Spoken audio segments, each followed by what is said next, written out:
The Dust Cloud by E.F. Benson.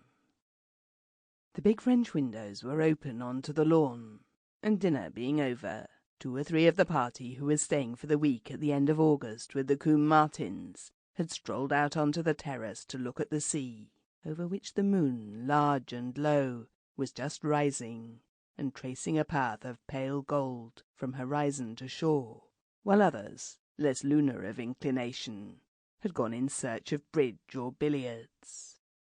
Coffee had come round immediately after dessert, and the end of dinner, according to the delectable custom of the house, was as informal as the end of breakfast.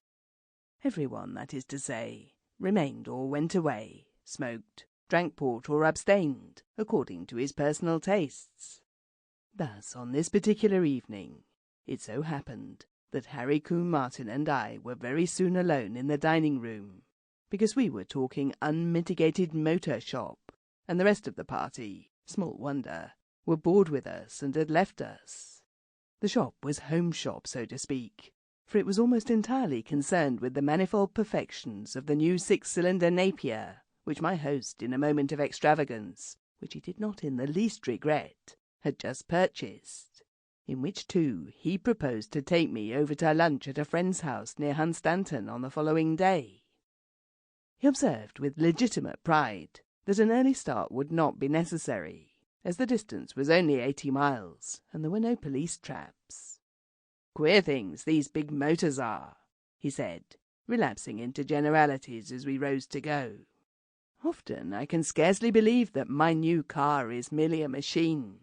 It seems to me to possess an independent life of its own. It really is much more like a thoroughbred with a wonderfully fine mouth." "And the moods of a thoroughbred?" I asked. "No, it's got an excellent temper, I'm glad to say. It doesn't mind being checked, or even stopped, when it's going its best. Some of these big cars can't stand that. They get sulky. I assure you it is literally true if they are checked too often." He paused on his way to ring the bell. "Guy Elphinstone's car, for instance," he said. "It was a bad-tempered brute, a violent, vicious beast of a car." "What make?" I asked. 25 horsepower Amadei. They're a fretful strain of car, too thin, not enough bone, and bone is very good for the nerves. The brute liked running over a chicken or a rabbit, though perhaps it was less the car's ill temper than Guy's, poor chap. Well, he paid for it. He paid to the uttermost farthing. Sample complete.